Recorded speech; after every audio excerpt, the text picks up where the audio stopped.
has a voice on the gift. So soothing. They're saying nice things about me, and I feel like I can just listen to that all day. Firstly, so thank you guys for being here. Thank you for all of you for braving this weather this evening to get out for this event. I find with, we pick a date, we say, okay, we're going to do this on this date. Thankfully, Philip said, yes, you're coming. And put it in, and we'll hold you wake up that morning, there's 8 inches of snow, and you go, oh, I'm sure there's going to be some people who have a hard time getting there. So you guys made it. As much as I talked to Philip and Vaz, it's not really the same if there's not people here. So thanks for coming. Philip, thank you so much for being here. Like I said, this is going to be a bit of a conversation. The idea is we're going to bombard Philip with some questions. I'll start it off by just kind of getting the ball rolling, but we're encouraging if you've got a question about something that we're talking about, please ask it. I feel like events like this are far better when we're answering stuff and going back and forth. Anything you want to start with, Philip? I just want to thank you for having me here. This is, as we mentioned, I hadn't been in Midland for quite some time, and it's such a beautiful spot, and one of those hidden gems in Southern Ontario. So thank you for having me here. I mentioned that maybe don't come here in November. It was a very nice, relaxing drive, and I'm sure it's going to be a nice, relaxing drive on the way back. So no, keep coming. Cool. Okay, I'll start us off. I wanted to open up just with something kind of broad, just to get the ball rolling. So things have been interesting to start 2022, to say the least. I know part of my goal and what I put forward with some questions here is, what is the kind of sentiment that I'm hearing from my clients? What are we talking about? What are people asking about?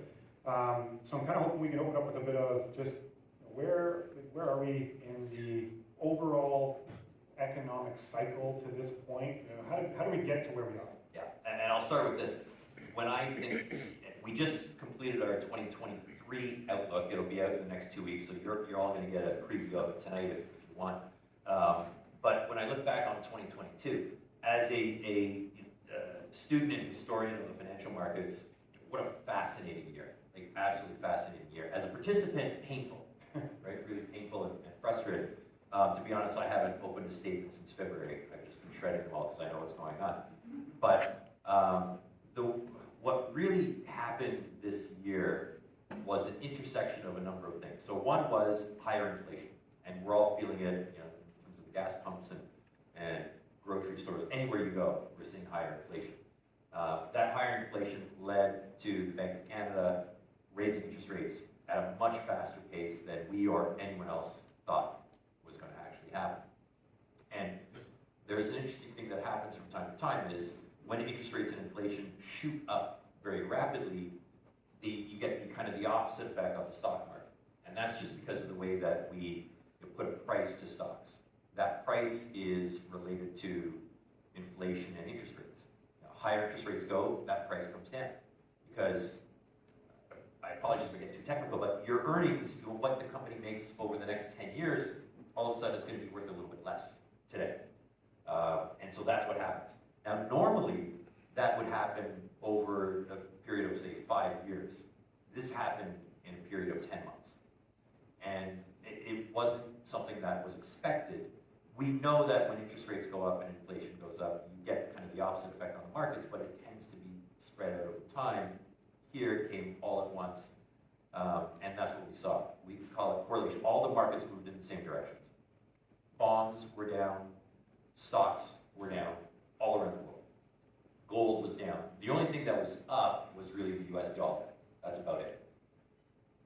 When we look, and we can pause, but when we look forward, we think a lot of the pain has come through.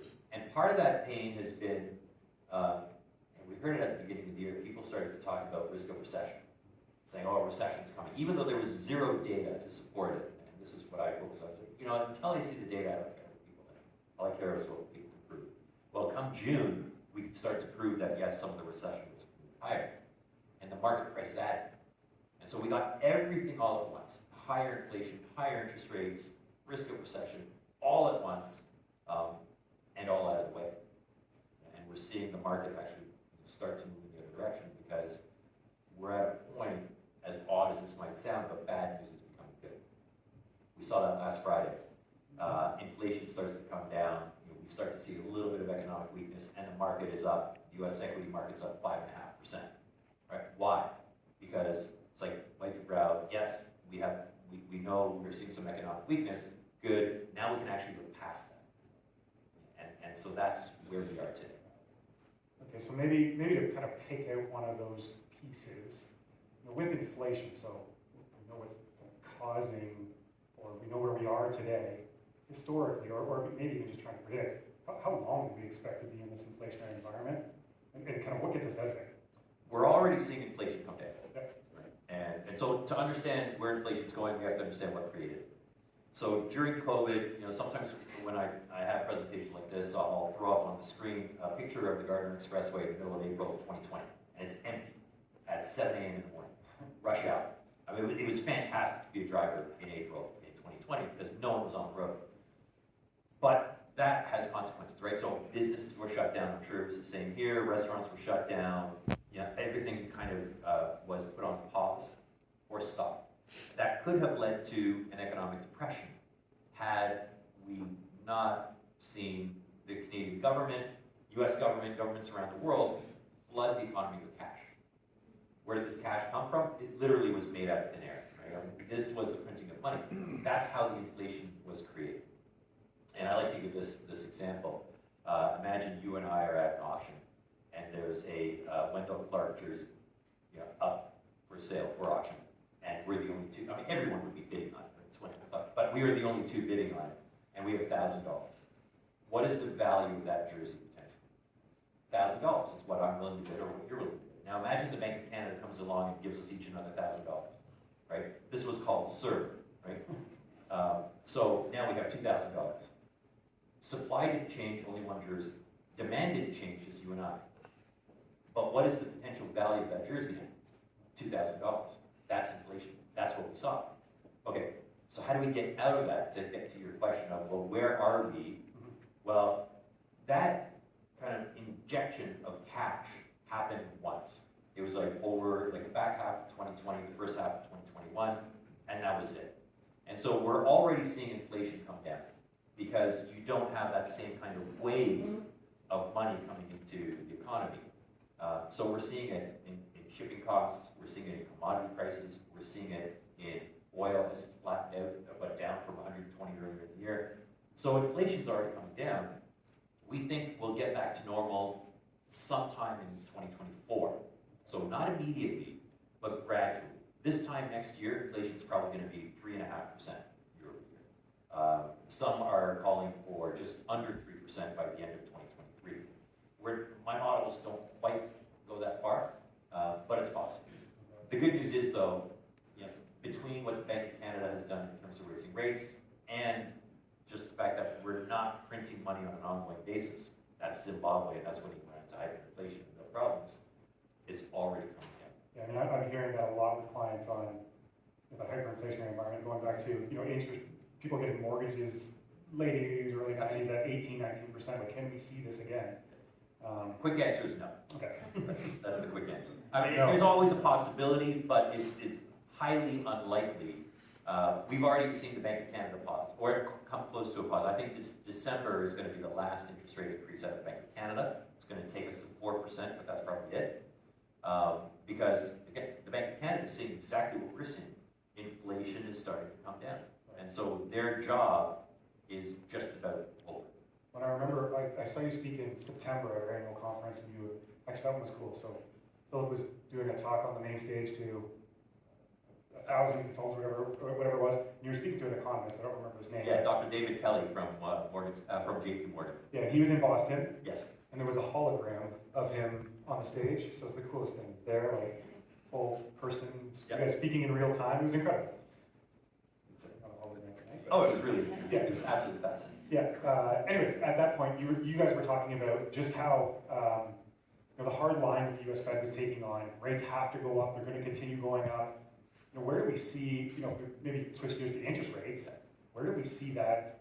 Where does it stop? Right. So the end is closer in Canada than it is the United States, and in part that's because the Canadian economy, I think, is softening perhaps a little faster than the U.S. And why? Our economy is overly sensitive to housing. So housing in Canada is 13% of our economy, right? That's almost twice what it was in the United States during the housing crisis in 08. That doesn't mean we're going to have a housing crisis here. Demand is strong and people own homes here. But we are seeing a slowdown in terms of new builds and construction and so on because interest rates have shot up. So with that, the Bank of Canada, as I said, has perhaps one more interest rate increase in them in December, going to 4%. I think that's it. The Federal Reserve might go a little bit further.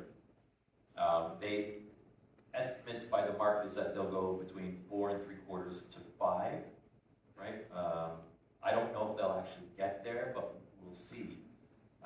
The good news is, whether it's the Bank of Canada or the U.S. Federal Reserve, if they see the economy weaken greater than they want to rein in inflation, they can just start cutting interest rates. Right. So they would rather go too far, Okay. because there's a policy to call it easy. There's a policy to support the economy, as opposed to not go far enough and let inflation run hotter. Okay. I don't think that's going to be the case, though.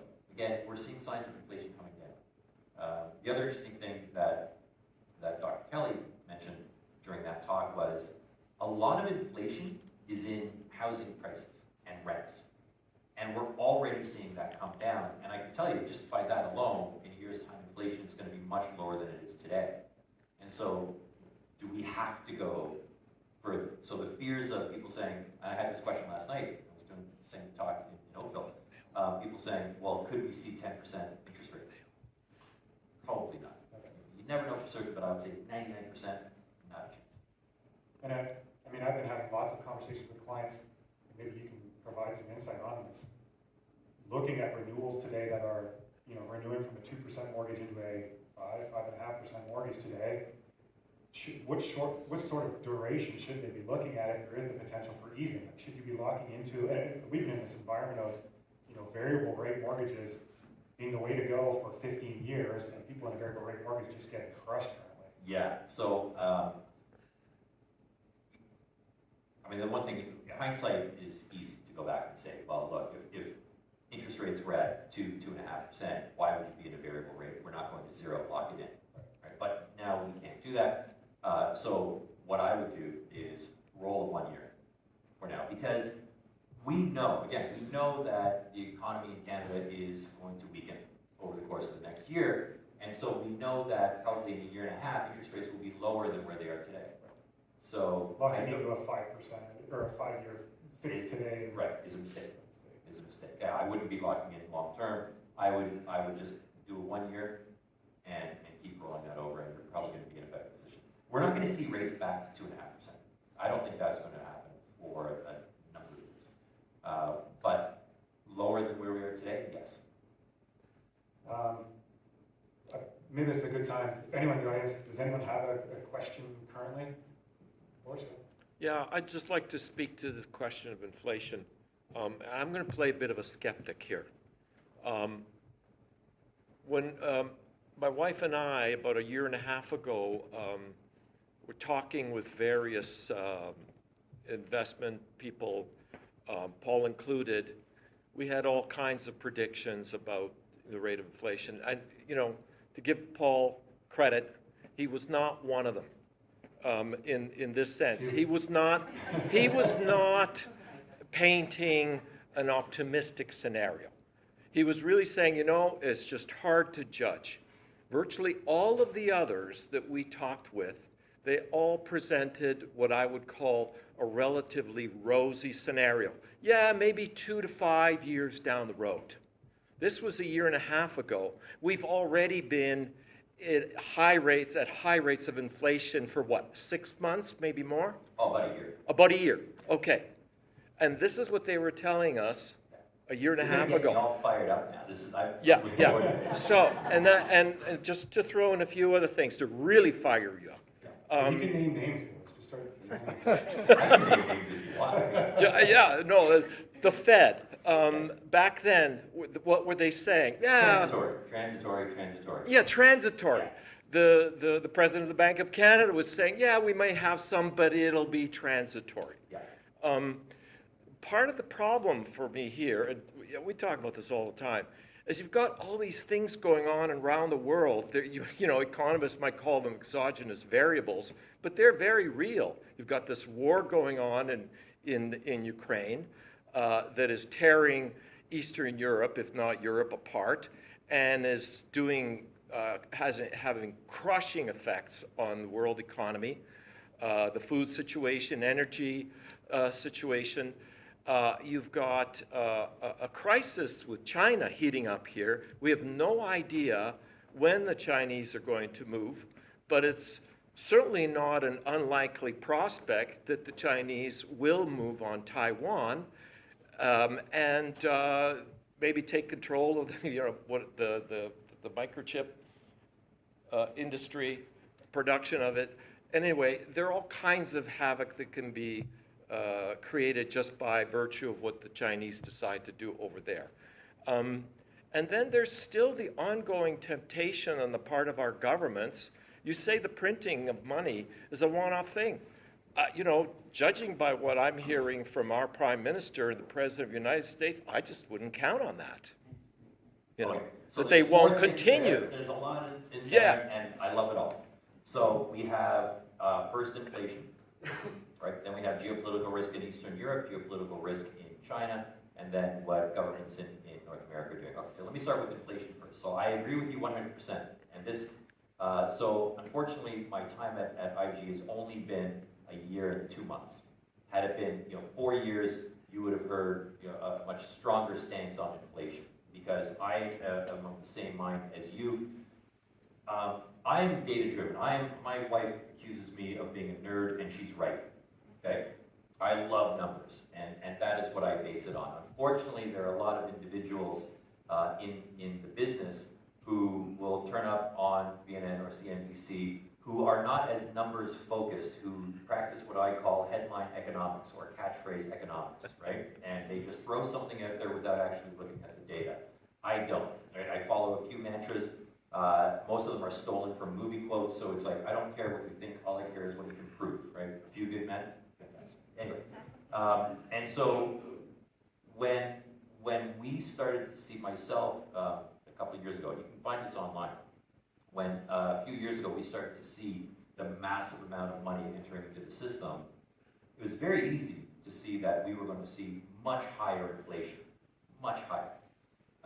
And we published this. Now, in fact, what we modeled out and what I was allowed to publish were two different things. Modeled out inflation above 5%.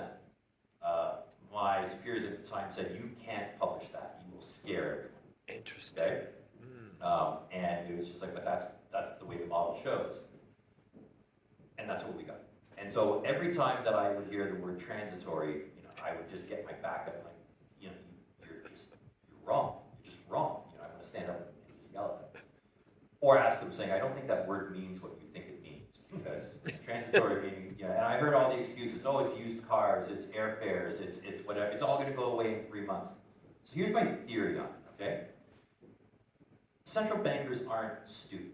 They're not dumb. Anyone who has taken a basic economics class understands that if you increase the money supply, you increase inflation. Milton Friedman said this in the 80s. Now, I'm not an economist, right? But I'm a strategist, so we have to use economics to understand how to make money. Milton Friedman in the 80s said, inflation is and always will be a monetary phenomenon. What I mean is, we're at the auction, and all of a sudden we have more money in our pocket, prices go up, okay? The reason why I think the central banks didn't admit to it is because they would have set the markets off. And they had to know that if you print money, you're going to create inflation. We knew this coming out of 2008. Now, the difference in 2008 and 2009 why we didn't get inflation is because while the central banks were doing the same thing, trying to print money, it didn't get into the economy. And we can measure this right through a thing called M2 growth. And so this time, the money all got into the economy. And we have in Canada 30% more dollars in circulation than we did in 2019. That's inflation. So I play in my head, what were the central bankers thinking? Well, I think this is what they were saying. So, Paul, we can't actually say that printing all this money is going to create inflation. That'll freak everyone out. So we'll just deny it. until the market realizes that inflation is here. And then we'll go, okay, you got us, we're gonna raise rates. And that's what they did, okay? So in a way, while this, again, theory, while they were holding back on the information, they were doing it in a way for our own good. They had to create the money, otherwise we would have had a depression. I don't argue with that. What I think they should have done is raise rates sooner, and they're a little bit behind. That said, now sitting here saying, well, look, I can tell you the exact same model that I used that said inflation was going to be much higher than 5% tells us that it's going to be much lower than 5% in a year's time. Right? Same inputs, different direction. Right? So I'll stand by my word. The second comment you had on Eastern Europe. Now, a lot of what we think about the conflict in Eastern Europe is headline driven. Again, it's not based in reality. If you go back to February, maybe you heard the same thing that I did. This was crisis inflation. We were going to have food shortages. So stock up. Have that happen? Has that materialized in any way? No. Right? Oil prices today are lower than where they were February 24th when Russia invaded Ukraine. Food prices are lower. Corn prices, wheat prices, potash prices are about the same. So the whole food shortage and crisis inflation never materialized. Great headline, catchphrase economics, not based in reality. Often these geopolitical events rarely have a lasting or meaningful impact on the stock market and on the global economy. There is always conflict. You know how many conflicts are going on in the world right now? We're just focused on Eastern Europe because that's where the media has its attention. Does it have that much of a global impact? Not really. Russia's still getting its oil out. They're selling it to India and North Korea and China and Japan. Ukraine is getting its food out. So it's not having the impact of the thing. The third one, actually all it did is boosted up oil prices for a short period of time, which is great as investors. So the greedy capitalist in me said, fantastic, I'm going to load up on oil. The third one, China, that is an unknown. And we don't know what the outcome is there. The good news is, and first here's kind of, I would say the bad news, I am not a political strategist. I am a dirty capitalist. But that's kind of the point of my role. We don't know what the outcome is for China. The way we invest though, we're not locked in for 10 years. We could move our your portfolios around tomorrow. And that's actually what's going on. We are shifting asset allocations, and the underlying portfolio managers are shifting positions in companies on an ongoing basis. If there was a material risk of that in the near term, I would hope that we would take action against that to protect our portfolios. So I can't worry about that today. I can't quantify it, and it might not even materialize. And I'm not locked in to anything. The fourth one is on politics. But I'll stay out of that. You know, I have strong political views, but I don't want to express them for compliance reasons. You know, leave it at that. But as far as running deficits and debt, what's really interesting is we think about what the government just did over the last 3 years, and oh my God, they just amassed all this debt. No, they just reduced the value of that debt by 30%. This is great. You know, we reset the clock on all that debt because we, in theory, devalue that debt. So it's not an issue, really. And same thing in the United States. It's not an issue today. So I hope that addresses some of your concerns. I hear you. There we go. I knew Boris was going to be good for a question. Not good question. And I'm glad I didn't open I was going to start by asking you if Trump's going to be the next president. I'm glad I avoided that one. Maybe if we could shift a little bit to equity markets, fixed income markets, kind of what we've seen to start the year. I know you're alluding to asset management. There's people in this room owning high profile, conservative high profile, which has been beat up pretty good to start this year. So maybe we could just talk to what are we seeing? Yeah, we'll start with that. We'll start with the bonds, because this is the one area that everyone understands. The stock market goes up and down.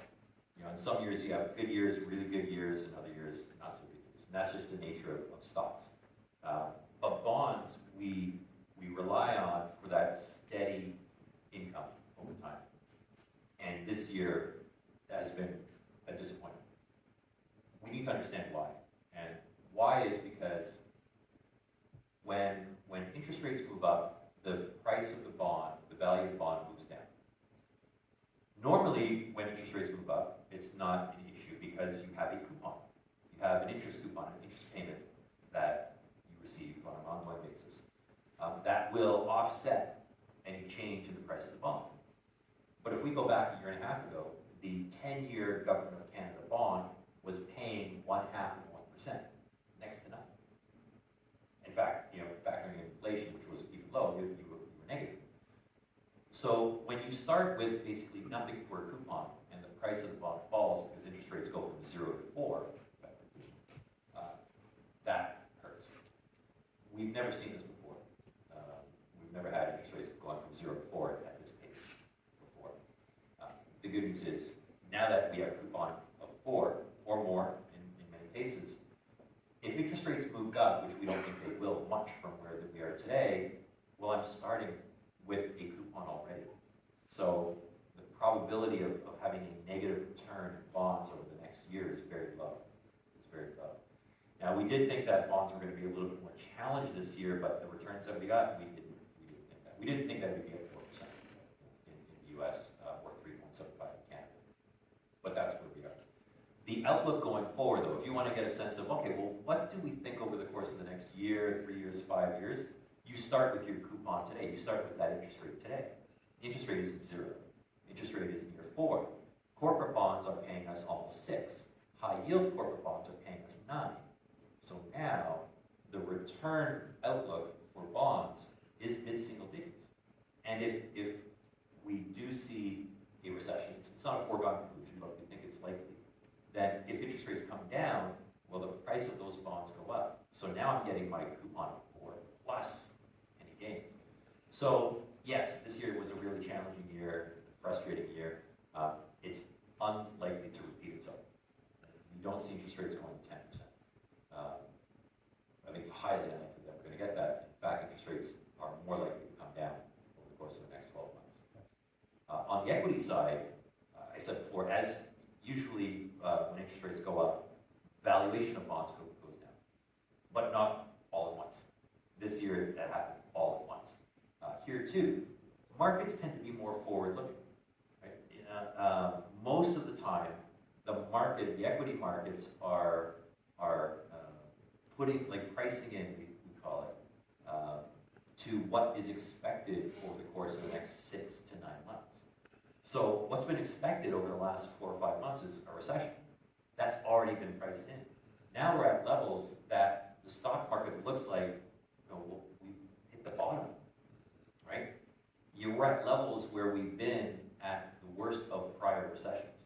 So could the equity market be down over the next year? It could, but I think that's a much lower probability. We know that corporate profits are going to be flat, but stocks right now are dirt cheap. In Canada, Canadian stocks have only been cheaper 3 times in the last 20 years.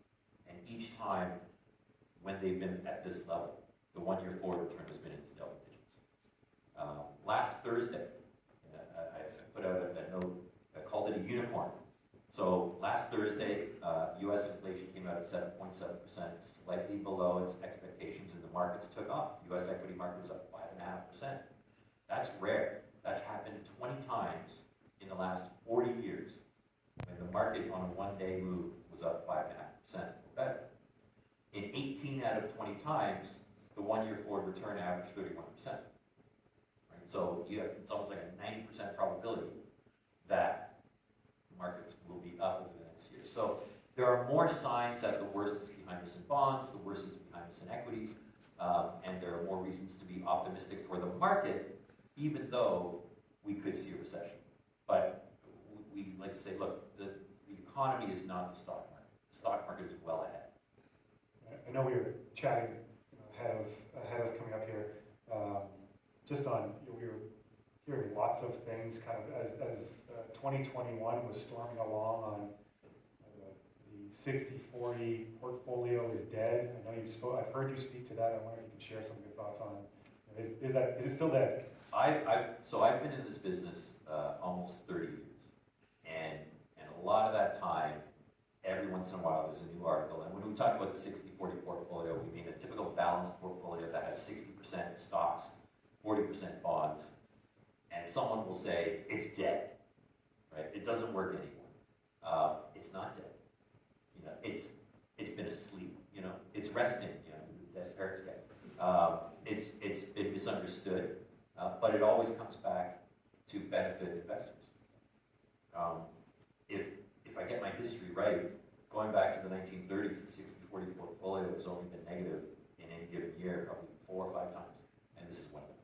Right? But now, with bond returns being projected in that mid-single-digit range and offering some downside protection, in the portfolios that I manage, so I wear 2 hats. One is Chief Investment Strategist, the other one is Portfolio Manager of the high-profile funds on the asset allocation side.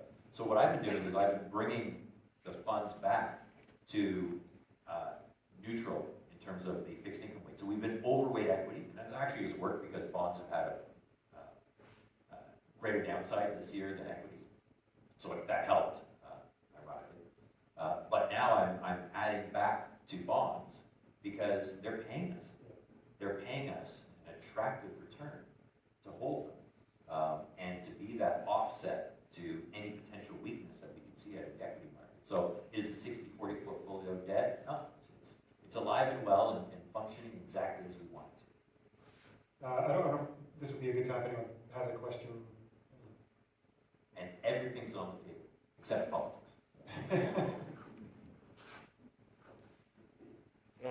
Just a very specific practical. If someone went into the pandemic with a 60/40 breakdown, what you'd sort of, given what you'd normally associate with that sort of mentality, what would you recommend for that person now? Oh, today? If they went in with 60/40 If back, they had gone in then Yes. with a 60/40 breakdown, Yes. what do you think would be, you know, assuming their mentality is the same, they've been persuaded by you, what would you recommend to them well, today? today I'd be recommending 60/40. Still 60/40? Yeah. Okay. Yeah, so so over the course of, you know, if we marry my time just before IG, when I was at another company and then IG, in 2019, we were overweight fixed income, right around April, May of 2020. Now, we were overweight fixed income in 2019, not because we could predict COVID, no one could, we certainly couldn't, but we started to see some of the economic risks back then that we have today. And so it was overweight fixed income, overweight bonds. In between April and June of 2020, it was overweight equity. And then coming into this year, it was still overweight equity because the equity outlook was better than bonds. Now, it's bringing neutral. My inclination is over the course of the next, perhaps the next 6 months or so, maybe to add a little bit more to bonds, but don't know. It depends on where the economic weakness ends up. But no, I'm 60/40. And what's really interesting is, I'm going off, and Paul, stop me if you want me to reel me in, reel me in. But so I've done a lot of work on balanced portfolios through our investing life cycle. And there used to be, when I started the business, the old adage was, you should reduce your equity weight over time. In fact, your equity weight should be, take 100 minus your age, that's how much you should have in equities. Actually, that's not the case. And I've gone through thousands of simulators. I built a simulator right on this. I'm a nerd. This is what I do. And the truth is, if you are a 60/40 investor pre-retirement, your post-retirement portfolio should still be 60/40. Your asset allocation shouldn't change. You shouldn't become more conservative. Unless you have a massive amount of capital, you shouldn't become more conservative. Because what you're doing is you're lowering your return profile and increasing the probability of shortfall. And so basically risk really doesn't change. And immediately we think in retirement, oh, I need to be less risky. You have potentially 30, 35 years in retirement. So you actually can withstand far more risk than you can. Any question? That's good. I'm surprised we haven't got the Bitcoin question, but no, you know, with Bitcoin being down so much, you know, people don't want to talk about it anymore. Oh, one more question. Yes, sir. Do we not have a mic? Yeah, we get. Oh, I got it. You got that?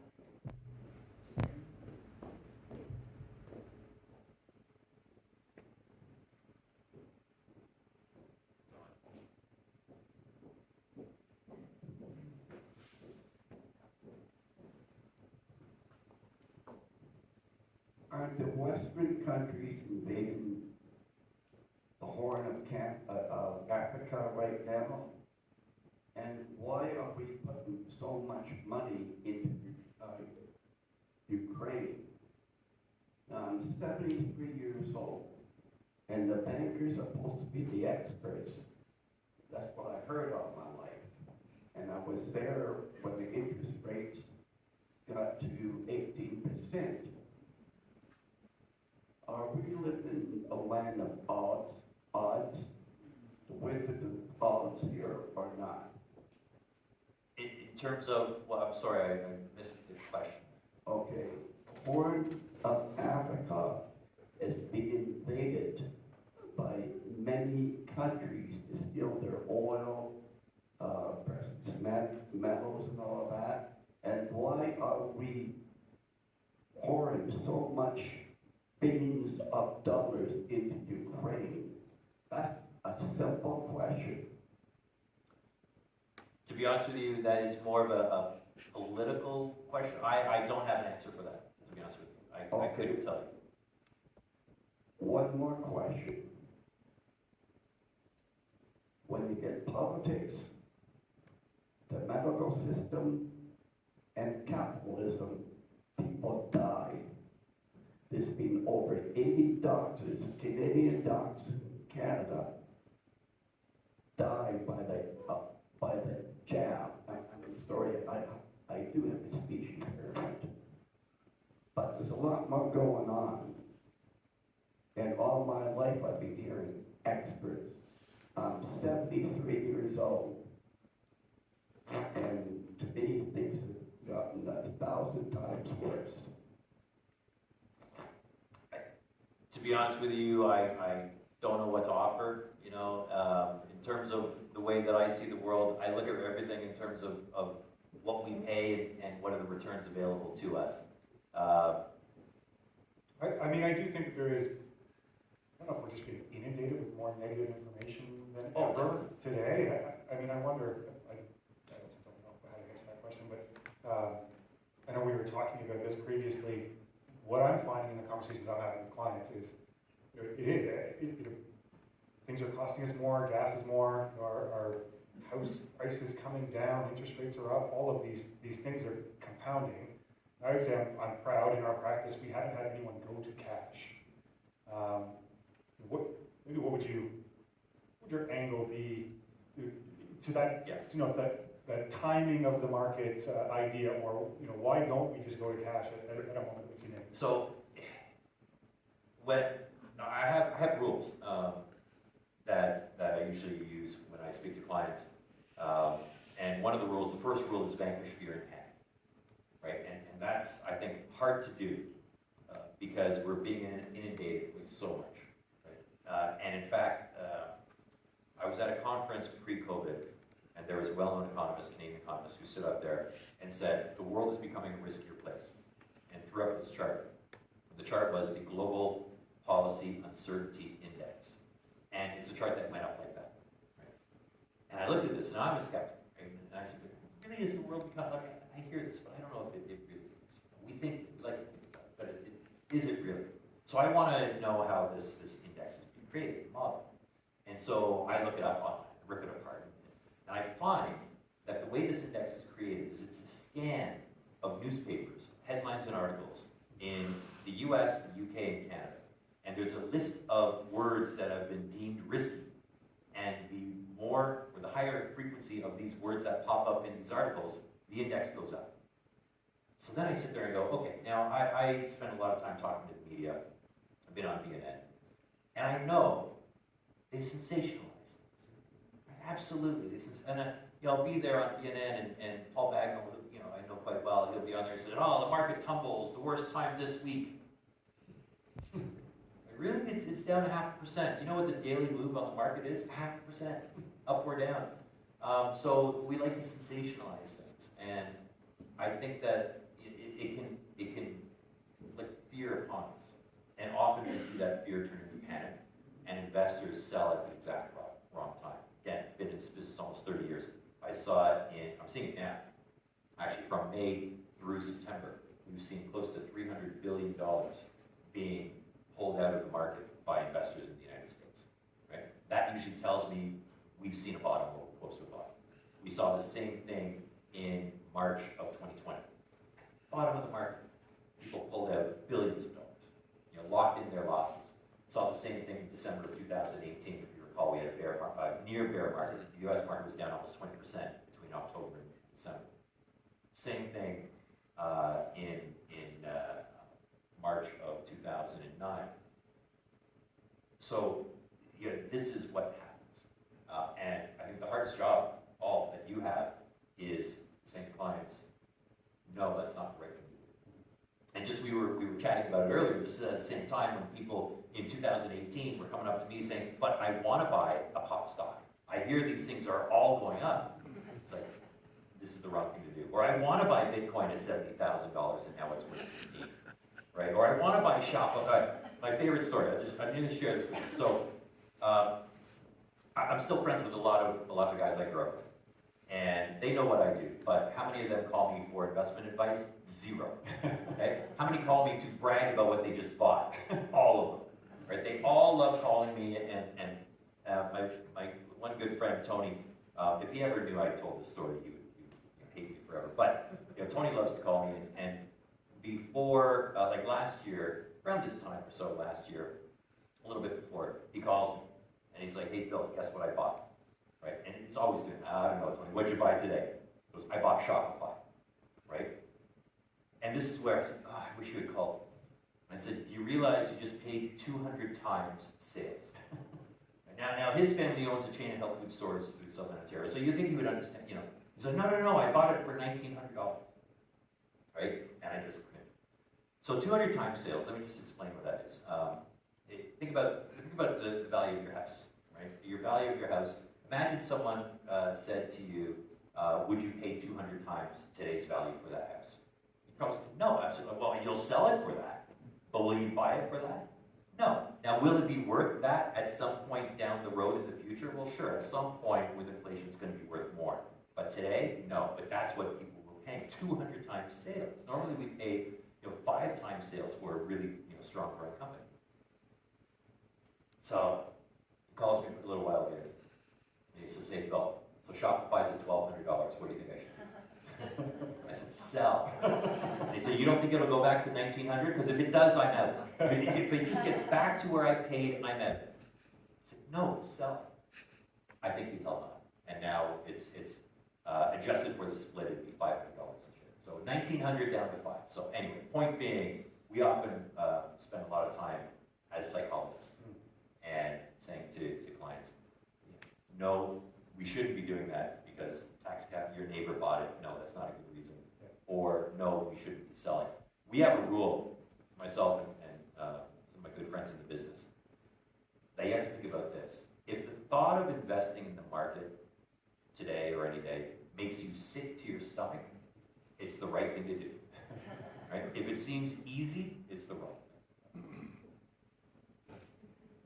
Questions? Sure. So using your model and talking about how the media kind of exaggerates things, one of the things that I've read a lot about lately is the labor market.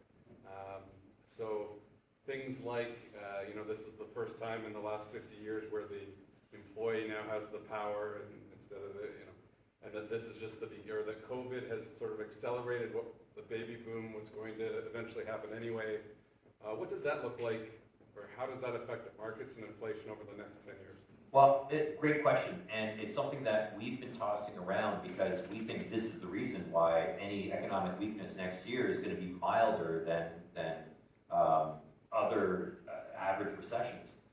because the labor market is so strong. And you're exactly right. And I poll all my friends in other businesses, whether it be our business, where we're trying to find people in many departments, whether it be customer service, technology, legal, people at the banks, people at tech companies.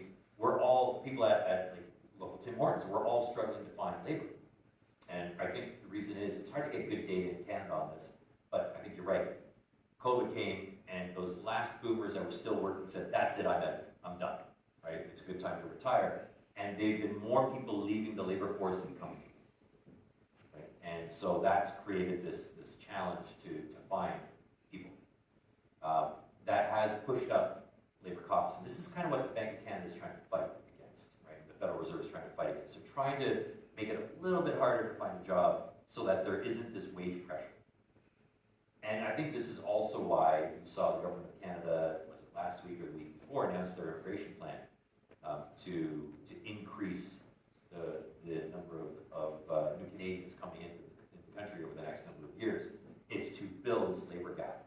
And so that's in a way, also it helps in terms of the very slow birth rate we have here, to increase the population, increase economic growth, but also provide a labor pool. So I think those things coming together will keep wages a little bit more in check. We have a theory, we think what's going to happen is over this wage cycle, we'll see pretty hefty wage increases, as we've already been seeing.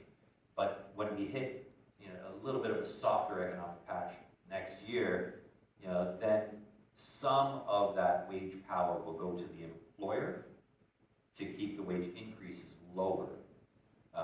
It remains to be seen, but that's the one thing that now I would say the Bank of Canada and the Fed wants to control, is that they want to see unemployment a little bit higher than where it is, so that we don't have this wage pressure. In the United States, for example, the average increase in wages for those people that have left the job to go to a new job is 14%. The average wage increase overall is only about 6%. So you make it a little bit harder. You make companies say, yeah, maybe we won't rush into hiring people, and then that wage inflation comes down. So I think over time, we'll see that. The wage inflation that we have right now, I think will be rather short. But it is interesting. I'll get right to you in 1 second. If you think about your businesses, regardless of what business it is, I love doing this poll. How many people are having a challenging time or know of their business having a challenging time finding people? Yeah. So I think that is something that will keep the economic weakness easier or less detrimental to our economy. I'd like to go back to your comment about the number of people who seem to be pulling money out, especially stock. As we age, like financial advisors are always saying, hang in there, hang in there. But as you approach, for example, myself, mid-80s, maybe you don't know, you can't hang in there maybe so much longer, you want to be more conservative. How many of those people that you were mentioning pulling all that money, how many are getting interested in just pulling money into a GIC, which is paying 5% at the present time, maybe for a year? Great question. When we look at the data, because we can see it in terms of where the money is coming out, where the money is going, in truth, it's U.S. data that we look at, most of that money is just going to cash. It's actually not going into term deposits. But on the GIC question, GIC rates are attractive right now. You can get, I don't know what the rate is, I think it's about 4.5%. So I actually think that there is a place for GICs in a portfolio. You have to understand what you're also giving up for it as well. Would I shift all of the portfolio into a GIC? Absolutely not. Would I shift part of it? Sure, why not? So I think some of that, and we actually hear anecdotally that some of that money is going into GICs, and I don't necessarily think that that's a bad strategy from time. It's, now you have to think of, and this is what we do, well, how much? So we're actually doing the same thing across my portfolios. Maybe not a GIC, but we're buying bonds with returns that are the same. And so when we talk about staying in the markets, we don't mean just do nothing. it's trust the process. So when I'm looking at my portfolios, I'm always there saying, okay, how do I minimize the potential downside risk? So when I think about the environment over the course of the next year, I don't just sit there saying, everything's gonna be great, don't worry about it. No, I have a base case, what goes in that base case is a number of different factors. And then we sit there and say, well, what if we're wrong and it's actually better? Now, realistically, right? Not, you can always say, well, the markets could be up 50%, but what's the reasonable probability of upside? Attach that, and then we do the opposite, saying, well, what's the reasonable probability of downside, and what does that look like? Attach that, and so what I'm trying to do is saying, okay, if this is the potential downside, how do I raise that up, so minimize my downside risk by shifting money around different asset classes. And at the same time, if we're right, how do I add a little bit more to the upside? And so these are things that are going on in the portfolio all the time. What happens is if you exit a portfolio and just go to cash, what I've seen historically is investors do come back into the market, but only after the market is fully recovered. And so you lock in your losses saying, well, I'm going to wait, my friend Tony, I'm going to wait until Shopify gets back up to 1900, then I'll sell. Meanwhile, it just keeps going. That's not what we want. Thank you. Any other questions? Yeah, you mentioned just briefly about precious metals and how they're falling as well. Is there a reason? Because they typically go opposite direction with stocks. And then the other part was just seeing the risk factor. Governments accumulating so much debt, ongoing, and currencies are no longer backed by anything. Okay, so let me take the first question in terms of precious metals, because it's a great one. So I model out gold, right? And so I have an understanding of what moves gold over time and what should have happened with the printing of money. Gold should be much higher. It should have been much higher this year than it was. And the way I model that out says it should be, the fair value of gold, it should be closer to $2,600 an ounce. So that's pretty substantial from where we are today. How long will it take for gold to get there? Could be months, could be years. And gold does eventually re-rate back to the money supply, but it can take 10 years to get there. But it's undervalued today. What held gold back was the strength of the US dollar. Now, again, inflation being higher, gold should be up. Gold normally is a good hedge against inflation. It hasn't really been that much of a good hedge. And it's because the US dollar has been the kind of flight to safety, flight to quality. The reason being is that interest rates in the US are higher than Europe, higher than the UK, higher than Japan, Canada, so money was attracted into the US because of higher interest rates. Also because of some of the geopolitical risk, when investors get nervous, they buy US dollars. So that's what we saw this year. The US dollar has appreciated relative to everything. We believe we're seeing the end of that, right? As the Federal Reserve is coming to the end of its interest rate increases, and in fact, we've seen it over the last few weeks where the Canadian dollar has gone from 72 cents to 75. So we believe that the Canadian dollar should be 78 to 81, based on oil and interest rates and the way that we look at it. And I think we'll get there. And as the US dollar continues to weaken, as it has, again, gold went from $16.50 an ounce to $17.60, right, where we are now. So it's up to $100. Not huge, but it's a start. So we do think that precious metals can move higher over the next couple of years as the US dollar starts to weaken again. The second question in terms of the debt, this one comes up every once in a while. The last time that we had this focus on debt was coming out of 2008, 2009, where the US government had to bail out the banks and took on debt. The Federal Reserve was printing money, and people were saying, oh my God, the US is going to go bankrupt. The US is not going to go bankrupt. Now, that said, you do have to deal with the debt over time. There are only a few ways that you can get out of this debt. You can grow your way out of it, we have a slower economic growth in Canada and the United States, it's gonna be a little bit more of a challenge. You can default, do in Argentina, and just say, no, I'm gonna give you 30 cents on the dollar, whatever. Not very popular, not very likely. You can inflate your way out of it, or devalue, right? And that's what we just saw right now, was a pretty hefty devaluation of that debt. That's not a bad thing in terms of government finances. We might think it is, but the government just reduced the value of their debt by 30%. The US is a little bit more than that. It's not a problem right now. At some point down the road, maybe it could be, but we're nowhere near the problem. We will see this problem emerge in Japan first, because they have a far greater debt load as a percentage of their economy than any other Western economy. So that'll be kind of the canary in the coal mine. But there too, it doesn't seem to be a concern right now.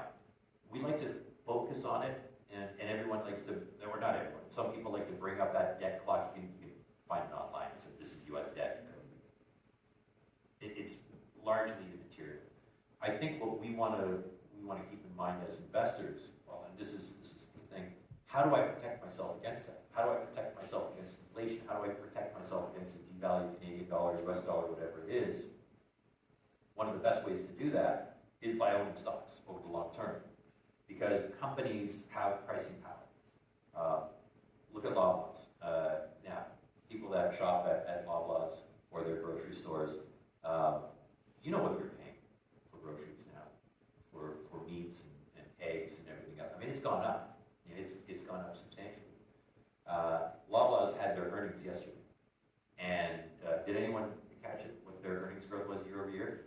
28%. Right, 28%. So here's the other thing. If you don't like the price of what you're paying for gas, buy an oil company. Right? You don't like the price of groceries, buy a grocery company. You don't like the service charges at a bank, buy a bank. Right? This is the best way to protect your wealth, is owning these companies that have the pricing power, because that's how you then gain that pricing power.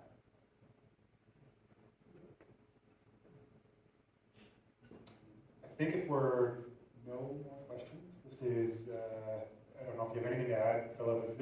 Yeah. I'll just one last thing. When we think about how we perceive the markets, as Paul, we talked about, this was a challenging environment, and we knew some of the headwinds coming into it, but we can't predict the markets. You can look at the opportunity set and position yourselves accordingly and minimize the downside and the upside. But when we think about our portfolios, and then I'm going to tie it back to what you do. We are not in the risk predicting business. We're in the risk managing business. Right? We manage the risks in front of us. I can't tell you what's going to happen in the Ukraine, in China. All I can do is focus on companies and areas around the world that look to do well, and let's participate in them. When we talk about managing risks, though, often I'll get this question saying, well, do you work with an advisor? Yes, I do. I do work with an advisor. Well, why do you work with an advisor?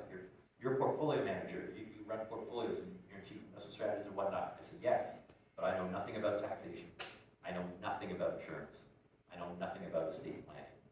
And I'm off to Austin next week, and God forbid anything happens with that plane. I want to know that my wife makes one phone call, and on the other end of that line, they go, don't worry, we're going to take care of you. And we've been waiting for this one, right? So that, I think, speaks to what you do.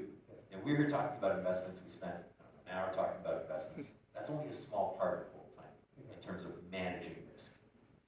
Yeah, no, to everyone, I think this has been incredible. It has been your ability to kind of make things that are very complex seem pretty straightforward is incredible. Philip, we're really lucky to have you here tonight. I think it was great. To everyone, like I said, we started this off, for taking the time and coming here. I hope I hope you gained something from this. We're sharing everything that you put out with our clients and the stuff that your team's putting out. So please keep paying attention to what we're sending out. There's lots happening, and as you can tell, we're being steered by the right captain, or I don't know how I want to describe it, but we've got the right person in charge. So thank you very much for being here. Vaz, thank you for the intro. Very much appreciate you guys both making the trip up. I know Vaz was mentioning he got his winter tires on, or snow tires on, and I don't know. Not yet. I have a rental car, it slides a little bit. We'll be fine. Yeah. So And again, it doesn't matter. My wife's gonna be taken care of. there we go. So we hopefully these guys can stick around for a few more minutes. I know sometimes asking a question in front of an audience isn't everyone's favorite thing, so if you're okay to spend a few minutes, Philip, we'll grab a drink, and if you have any specific questions one-on-one, please feel free to ask them. Again, thank you for being here. Thanks, sir. Thank you. Great.